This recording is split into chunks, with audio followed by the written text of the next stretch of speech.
افلا يتدبرون القرآن ام على قلوب اقفالها، تو کیا یہ لوگ قرآن میں غور نہیں کرتے یا دلوں پر قفل لگ رہے ہیں؟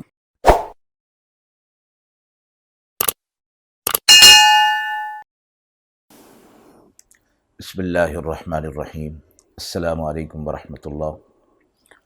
ناظرین کرام، درس قرآن کے اس سلسلے میں آج ہم سورۃ البقرہ کی آیت نمبر 284 سے ابتدا کر رہے ہیں۔ اعوذ باللہ من الشیطان الرجیم، بسم اللہ الرحمن الرحیم۔ للہ ما فی السماوات وما فی الارض وَإِن تُبْدُوا مَا فِي أَنفُسِكُمْ أَوْ تُخْفُوهُ يُحَاسِبْكُم بِهِ اللَّهُ فَيَغْفِرُ لِمَن يَشَاءُ وَيُعَذِّبُ مَن يَشَاءُ وَاللَّهُ عَلَى كُلِّ شَيْءٍ قَدِيرٌ۔ اللہ ہی کا ہے جو کچھ آسمانوں میں اور زمین میں ہے، اور اگر ظاہر کرو گے تم اپنے دل کی بات یا چھپاؤ گے اس کو، حساب لے گا اللہ اس کا تم سے، پھر بخش دے گا جس کو چاہے گا اور عذاب کرے گا جسے چاہے گا، اور اللہ ہر چیز پر قدرت رکھنے والا ہے۔ پچھلی آیت مبارکہ 282 میں شہادت کے احکام کے سلسلے میں فرمایا گیا تھا کہ شہادت کا اظہار ضروری ہے اور اس کے چھپانے کی ممانعت مذکور تھی، اور اس کے چھپانے کو حرام فرمایا گیا، اور فرمایا کہ اگر تم کسی معاملے کو جانتے ہو، اس کے گواہ ہو، تو اللہ رب العزت تم سے اس کا حساب لے گا اگر تم اسے بروقت ظاہر نہیں کرو گے ضرورت کے مطابق، چونکہ شہادت اور گواہی کے صحیح دینے پر ہی حق اور انصاف کے فیصلے ہونا اس پر منحصر ہوتا ہے، اس لیے اس کی زیادہ تنبیہ انسان کو کی گئی۔ اور اس آیت میں یہ فرمایا گیا کہ تم جو کچھ بھی اپنے دل میں رکھتے ہو، چھپاتے ہو یا ظاہر کرتے ہو، اللہ اس کا حساب ضرور لے گا۔ حضرت عبداللہ بن عباس رضی اللہ تعالی عنہ کی مشہور قول میں اس آیت کی تفسیر میں یہ فرمایا گیا ہے کہ اللہ تبارک و تعالی اپنی مخلوق کے تمام اعمال کا محاسبہ فرمائیں گے، وہ عمل بھی جس کو وہ کر گزرے ہیں اور وہ بھی جن کا دل میں پختہ ارادہ کر لیا اور اس کو دل میں چھپا کر رکھا مگر کسی وجہ سے عمل کی نوبت نہیں آئی۔ صحیح بخاری اور مسلم میں بروایت حضرت عبداللہ ابن عمر رضی اللہ تعالی عنہ منقول ہے، انہوں نے فرمایا میں نے رسول اللہ صلی اللہ علیہ وسلم سے سنا کہ مومن قیامت کے دن اللہ کے حضور میں پیش ہوگا اور اللہ سے قریب کیا جائے گا، یہاں تک کہ اللہ رب العزت اس کے ایک ایک گناہ کو گنا کر اس کو یاد دلائیں گے اور سوال کریں گے کیا تو جانتا ہے کہ تو نے یہ گناہ کیا تھا؟ بندہ مومن اقرار کر لے گا، حق تعالیٰ فرمائیں گے کہ دنیا میں بھی میں نے تیرے ان گناہوں کی پردہ پوشی کی اور تیرا گناہ لوگوں میں ظاہر نہیں کیا، اور میں آج اس کو معاف کرتا ہوں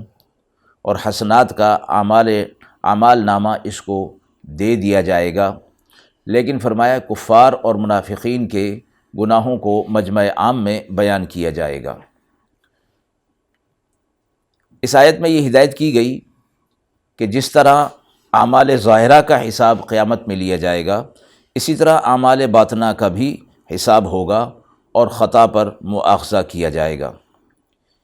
یہ آیت سورہ بقرہ کے اختتام پر لائی گئی اور اس میں بڑی حکمت ہے۔ سورہ بقرہ قرآن کریم کی ایسی بڑی اور اہم صورت ہے جس میں تمام احکامات الہیہ کا بڑا حصہ مذکور ہے۔ اس صورت میں اصولی اور فروعی احکامات، اہم ہدایات دے دی گئیں، جیسے نماز، زکوٰۃ، روزہ، قصاص، حج، جہاد، طہارت، طلاق، عدت،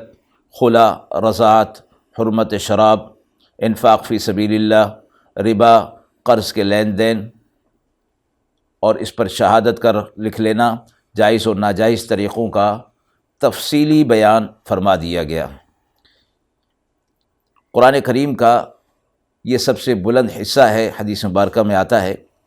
اور ان تمام احکامات کی تعمیل میں سب سے جو اہم چیز ہے وہ ہے اخلاص، یعنی جو بھی احکامات ہیں ان پر جب عمل ہوگا تو خالص اللہ کی رضا کے لیے ہوگا، اور جن چیزوں سے بچنا ہوگا اس میں بھی اللہ کی رضا جوئی ہی شامل ہوگی کہ اللہ ہم سے راضی ہو جائے، تو ان احکامات سے ہم اپنے آپ کو بچا لیں۔ آمن الرسول بما انزل الیہ من ربہ والمؤمنون کل آمن باللہ وملائکتہ وکتبہ ورسلہ لا نفرق بین احد من رسلہ وقالوا سمعنا وأطعنا غفرانك ربنا وإليك المصير لا يكلف الله نفسا إلا وسعها لها ما كسبت وعليها ما اكتسبت ربنا لا تؤاخذنا إن نسينا أو أخطأنا ربنا ولا تحمل علينا إصرا كما حملته على الذين من قبلنا ربنا ولا تحملنا ما لا طاقة لنا به واعف عنا واغفر لنا وارحمنا انت مولانا فانصرنا على القوم الكافرین۔ ایمان لے آئے رسول جو کچھ ان پر نازل ہوا ان کے رب کی طرف سے، اور مسلمان بھی سب نے مان لیا اللہ کو اور اس کے فرشتوں کو اور اس کی کتابوں کو اور اس کے رسولوں کو، کہتے ہیں کہ ہم تفریق نہیں کرتے کسی کو اس کے پیغمبروں میں سے، اور کہتے ہیں ہم نے سنا اور قبول کیا، تیری بخشش چاہتے ہیں اے ہمارے رب، اور تیری طرف سے ہی لوٹ کر ہم نے جانا ہے۔ اللہ تکلیف نہیں دیتا کسی کو مگر جس قدر کہ اس کی گنجائش اور وسعت ہے، اسی کو ملتا ہے جو اس نے کمایا اور اسی پر پڑتا ہے جو اس نے کیا۔ اے ہمارے رب نہ پکڑ ہم کو اگر ہم بھولیں یا چوکیں، اے ہمارے رب، اور نہ رکھ ہم پر بوجھ بھاری جیسا رکھا تھا ہم سے اگلوں پر، اے ہمارے رب، اور نہ اٹھوا ہم سے وہ بوجھ جس کی ہمیں طاقت نہیں، اور درگزر فرما اور بخش دے ہم کو، اور رحم کر ہم پر، تو ہی ہمارا رب ہے، مدد کر ہماری کافروں کے مقابلے پر۔ سورۃ البقرہ کی یہ آخری دو آیات، احادیث مبارکہ میں ان دو آیتوں کے بڑے فضائل مذکور ہیں۔ رسول اللہ صلی اللہ علیہ وسلم نے فرمایا، جس شخص نے رات کو یہ دو آیتیں پڑھ لیں تو یہ اس کے لیے کافی ہیں۔ حضرت ابن عباس رضی اللہ تعالی عنہ کی روایت میں ہے کہ رسول اللہ صلی اللہ علیہ وسلم نے فرمایا، اللہ تعالیٰ نے دو آیتیں جنت کے خزانے میں سے نازل فرمائی ہیں جس کو تمام مخلوق کی پیدائش سے 2000 سال پہلے خود اللہ نے اپنے ہاتھ سے لکھ دیا تھا۔ جو شخص بھی ان کو عشاء کی نماز کے بعد پڑھ لے تو وہ اس کے لیے قیام اللیل یعنی تہجد کے قائم مقام ہو جاتی ہیں۔ آپ صلی اللہ علیہ وسلم فرمایا، اللہ نے سورہ بقرہ کو ان دو آیتوں پر ختم فرمایا ہے جو مجھے اس خزانہ خاص سے عطا فرمائی گئیں جو عرش کے نیچے ہے، اس لیے تم خاص طور پر ان آیتوں کو سیکھو اور اپنی عورتوں اور بچوں کو سکھاؤ۔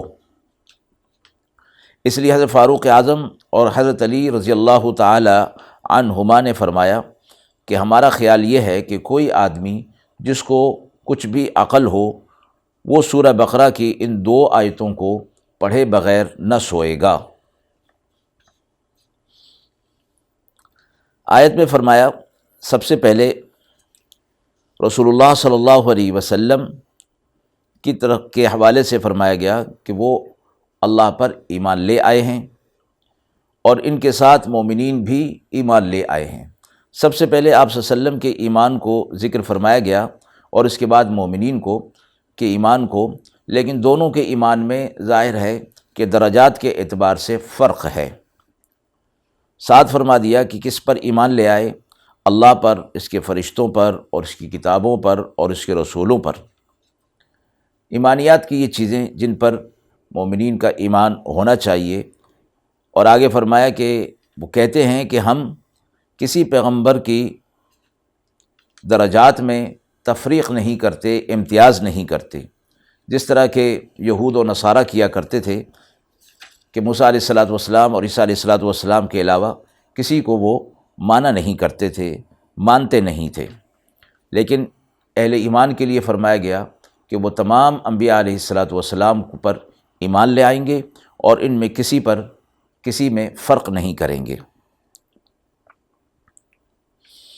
پچھلی آیت میں یہ فرمایا گیا تھا وَإِن تُبْدُوا مَا فِي أَنفُسِكُمْ أَوْ تُخْفُوهُ يُحَاسِبْكُم بِهِ اللَّهُ،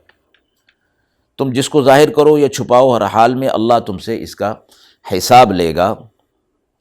آیت کی اصل مراد تو یہی ہے کہ اپنے اختیار اور ارادہ سے جو کوئی بھی عمل کرو گے اس کا حساب ہوگا، غیر اختیاری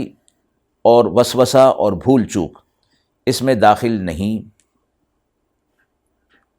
قرآن کے ظاہری الفاظ سے یہی سمجھا جاتا تھا کہ انسان کے دل میں غیر اختیاری طور پر جو خیال آئے گا اس کا بھی حساب ہوگا۔ آپ صلی اللہ علیہ وسلم کے پاس صحابہ اکرام آئے اور انہوں نے فرمایا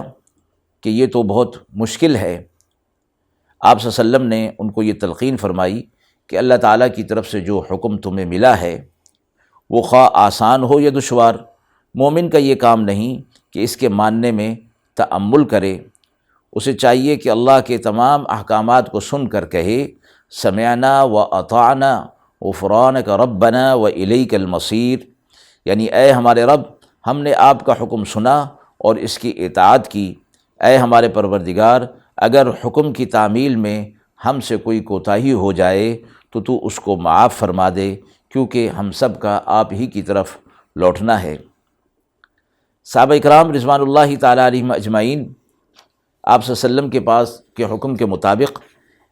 اسی کا ہی اقرار انہوں نے کر لیا۔ اس کے بعد اللہ رب العزت نے آیت کا اگلا حصہ نازل فرمایا لا یکلف اللہ نفسا الا وسعها،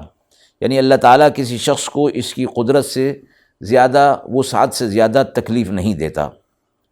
جس کا حاصل یہ ہے کہ غیر اختیاری وساوس اور خیالات پر مؤاخذہ نہیں کیا جائے گا۔ اس پر صحابہ اکرام رضوان اللہ تعالیٰ علیہم اجمعین کو اطمینان ہو گیا۔ لہا ما کسبت وعلیہا ما اکتسبت، اسی کو ملتا ہے جو کچھ اس نے کمایا اور اسی پر پڑتا ہے جو اس نے کیا، یعنی وہ جو قصد اور ارادے کے ساتھ کیا جائے گا اسی کا ہی مؤاخذہ ہوگا، اسی پر پکڑ ہوگی۔ جس کام کو انسان قصد اور ارادے کے ساتھ کرے اسے کسب اور اکتساب کہا جاتا ہے۔ وساوس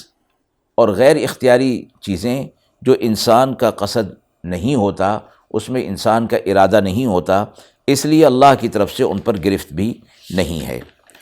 آپ صلی اللہ علیہ وسلم نے فرمایا اللہ تعالیٰ نے میری امت کو معاف کر دیا وہ جو ان کے دل میں خیال آیا جب تک کہ اس کو زبان سے نہ کہا یا عمل نہیں کیا، یعنی دل کے جو خیالات ہیں ان پر مؤاخذہ نہیں ہے۔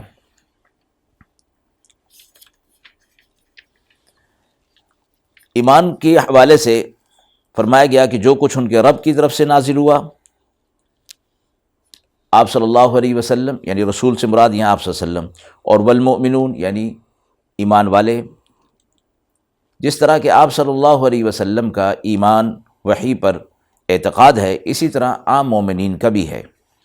لیکن جیسے عرض ہوا کہ ان میں درجات میں فرق ہے۔ آپ صلی اللہ علیہ وسلم کے درجات ظاہر ہے کہ ایمان کے حوالے سے، اعتقاد کے حوالے سے عام مومنین سے زیادہ ہیں۔ ایمان مجمل کی تفصیل بتا دی گئی کہ اللہ کے موجود ہونے پر،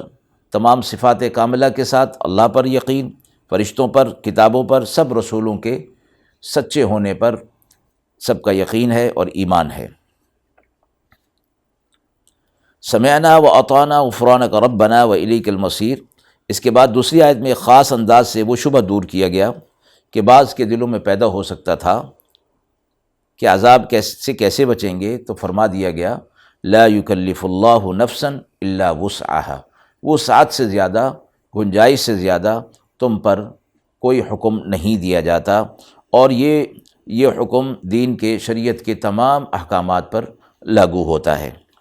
اس لیے اس حوالے سے غیر اختیاری خیالات اور وساوس جو دل میں آتے ہیں وہ اس سے نکل جاتے ہیں، یعنی ان پر کوئی مؤاخذہ اللہ کی طرف سے نہیں ہوگا۔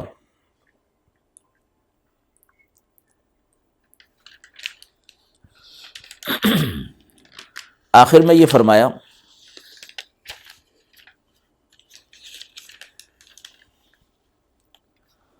دعا فرمائی کہ دعا کے اختتام پر اس آیت سورۃ مبارکہ کو پورا کیا جا رہا ہے،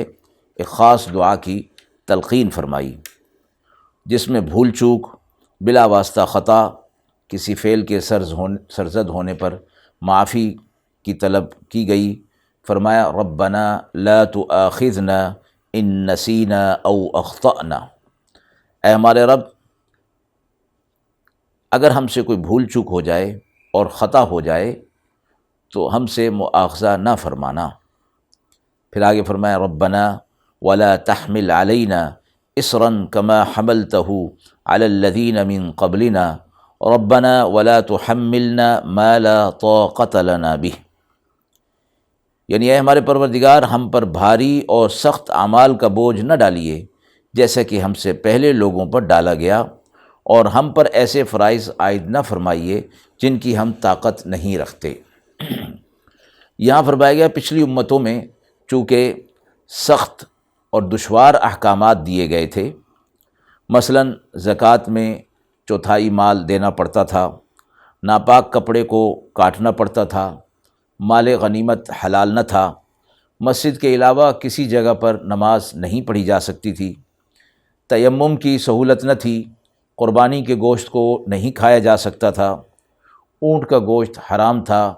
چربی حرام تھی، ہفتے کے دن شکار کی اجازت نہ تھی، کوئی گناہ ہوتا تو دنیا میں فوراً سزا مل جاتی تھی، قصاص میں قتل کرنا لازم تھا، شرک کی توبہ قتل تھی، یعنی اپنے آپ کو قتل کرنا، جس عضو سے گناہ ہوتا اسے کاٹ دیا جاتا تھا، دیت کی سہولت نہ تھی، بعض گناہوں کی وجہ سے شکل مسخ ہو جاتی تھی، بندر اور خنزیر بنا دیے جاتے تھے وغیرہ۔ اس قسم کے جو سخت احکامات تھے ان کے لیے فرمایا گیا کما حملتہ علی الذین من قبلنا، جیسے کہ پہلے لوگوں پر ڈالا گیا اس طرح کے سخت احکامات نہ ہوں۔ آپ صلی اللہ علیہ وسلم نے فرمایا جس گھر میں 3 راتوں تک ان 2 آخری آیات کو پڑھ لیا جائے اس گھر میں شیطان نہیں ٹھہرتا۔ امام عبد بن حمید نے عطا سے روایت کیا ہے کہ جب حضرت جبریل علیہ السلام نے سورہ بقرہ کی آخری 2 آیتوں کو آپ صلی اللہ علیہ وسلم کے سامنے پڑھا تو آپ صلی اللہ علیہ وسلم نے آمین فرمایا۔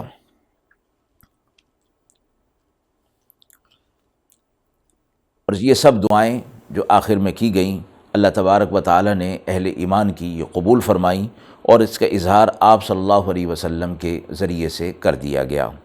ان دعاؤں پر ہی سورت کا اختتام ہو رہا ہے۔ الحمدللہ اللہ رب العزت کے فضل و کرم سے اور اس کی دی ہوئی توفیق کے ساتھ سورہ بقرہ آج مکمل ہوئی۔ وآخر دعوانا ان الحمدللہ رب العالمین۔